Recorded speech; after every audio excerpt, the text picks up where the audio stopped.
Hi guys and welcome back. Today we're going over the Bowdler Attack in the Sicilian Defense because someone in the comments requested it. The Bowdler Attack starts with the moves e4, c5, which is the Sicilian Defense, and now white plays bishop to c4. At first sight this move might look good, just developing a bishop to a fine square where it's looking at this f7 pawn.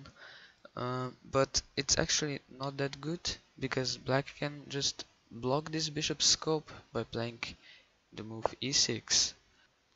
And now white might start thinking that maybe this c4 square wasn't the best choice for the bishop because it's not doing much here.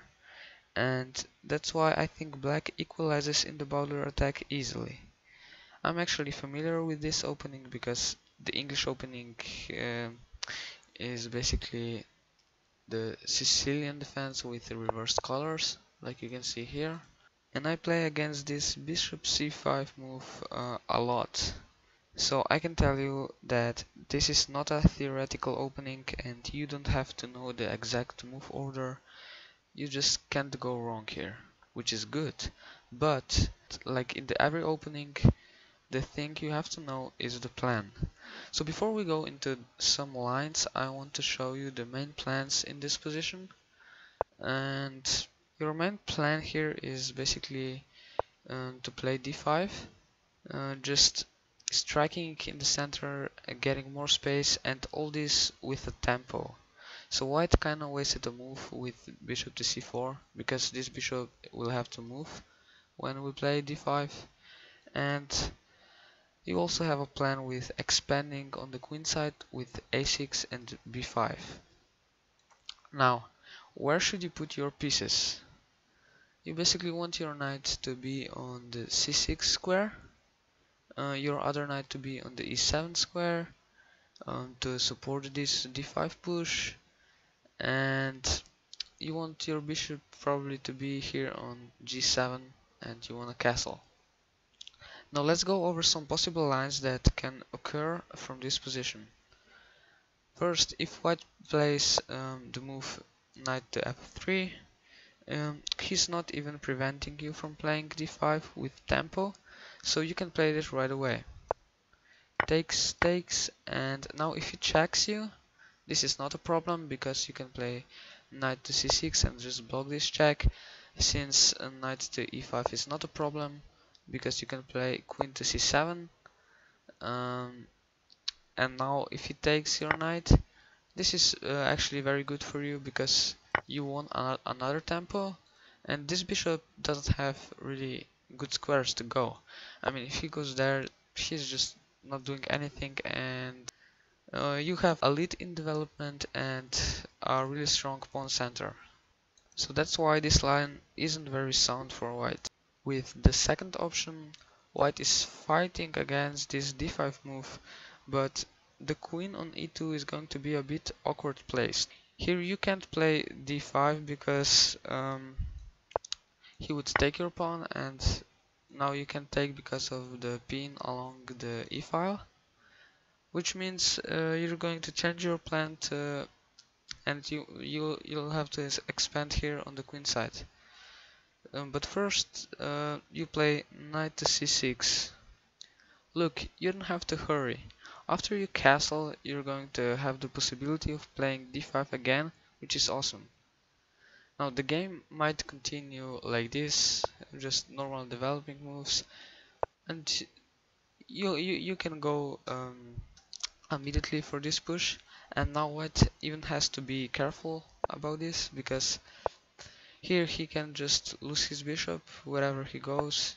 The bishop is trapped, so he has to get some room for his bishop with c3 or a3, let's say a3. And now he has to go to this a2 square, and now you can develop your bishop to b7. You can play this move, for example. Now let's say he castles, you play this, he plays this, and now you basically just you have a very nice game, and you can put your rook to the e file, just attacking this queen when you play d5, and some exchanges will happen, and this is just a great position for you. Now the last option we're going to look at today is the most logical of these three variations. By playing knight to c3, white is again preventing black with his main plan, but this time without moving the queen out early, but with a useful developing move. Black still has the same idea of playing a6 and b5, and also to prepare the move d5 after he's fully developed. So the game here might continue like knight to c6, and we just see normal developing moves because I mean, what could you see from this position? He can play d4, this is a free pawn. He doesn't have that many options, so let's say knight to f3. Now you can immediately go for this a6, b5, and now here if he tries to stop you with the move a4, it's not really a problem. You're just going to follow your d5 plan, or in the future maybe try to prepare rook to b8 and b5. Even this is possible. So here he might castle, and you want to be fully developed before you play d5, because this rook to e1 ideas are pretty annoying. Just your king is on this file, so you want to castle first. Let's say the game goes like this, and now he has to develop his bishop somewhere. I don't know, maybe here. You attack it, and now you already have the possibility of playing d5, and your position is just going to be very great. I mean, this position looks very good for black. After we discussed the Bowdler attack, we can say that it's not a very great choice for white.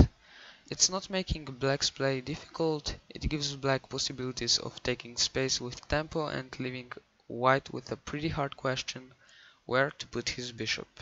If you have any suggestions or questions, feel free to comment down below, and thanks for watching, and I'll see you in the next video.